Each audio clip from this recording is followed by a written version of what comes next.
সনাতন এসে গেছে, আর সনাতনী, সনাতন মানে সনাতন ভারতের কথা বলছি, আসেনি তো এখনো।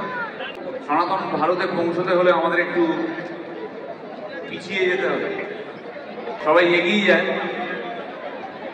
আমরা একটু পিছিয়ে যাবো। চলুন সবাই মিলেই পিছিয়ে যাই। অনির্বাণ বাবু, আপনি একটা ব্যান্ড করেছেন, গান করছেন, বিভিন্ন রাজনৈতিক নেতাদের নিয়ে কথা বলছেন, বলতেই পারেন আপনার বাক স্বাধীনতার মধ্যে পড়ে এটা, ততক্ষণ পর্যন্ত যতক্ষণ আপনি কাউকে অপমান করছেন না। কিন্তু আপনার গানের মাঝখানে সনাতন ধর্ম, সনাতনী এগুলোকে টানার মানে কি ছিল? এগুলোকে নিয়ে খিল্লি করার কারণ কি ছিল?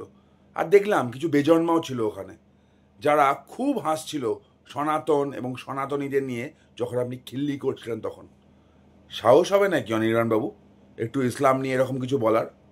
বললে কি স্লোগান হবে জানেন তো? ওই আল্লাহ কি গুস্তাখি কা একই সাজা, স্যার তান। আর বললাম না, নিশ্চয়ই বুঝতে পারছেন আমি কি বলতে চাইছি। আপনাকে শুধু এইটুকু মনে করাতে চাই, গান করুন, আপত্তি নেই, নিজের মতো গান করুন, কোনো আপত্তি নেই, কিন্তু দয়া করে হিন্দু ধর্ম, সনাতনীদের, সনাতন এগুলো নিয়ে খিল্লি করার চেষ্টা করবেন না।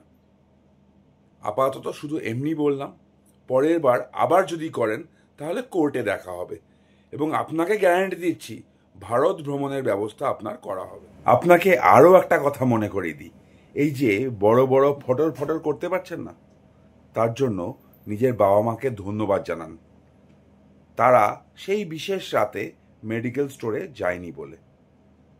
ধন্যবাদ জানান আপনার জন্ম এই মাটিতে হয়েছে, এই সনাতনের ভূমিতে হয়েছে, এই সনাতনীদের ভূমিতে হয়েছে। না হলে অন্য কোনো দেশে, কোনো ইসলামিক দেশে যদি আপনি ইসলামের বিরুদ্ধে কথা বলতেন তাহলে কি হতো আপনি নিজেও জানেন।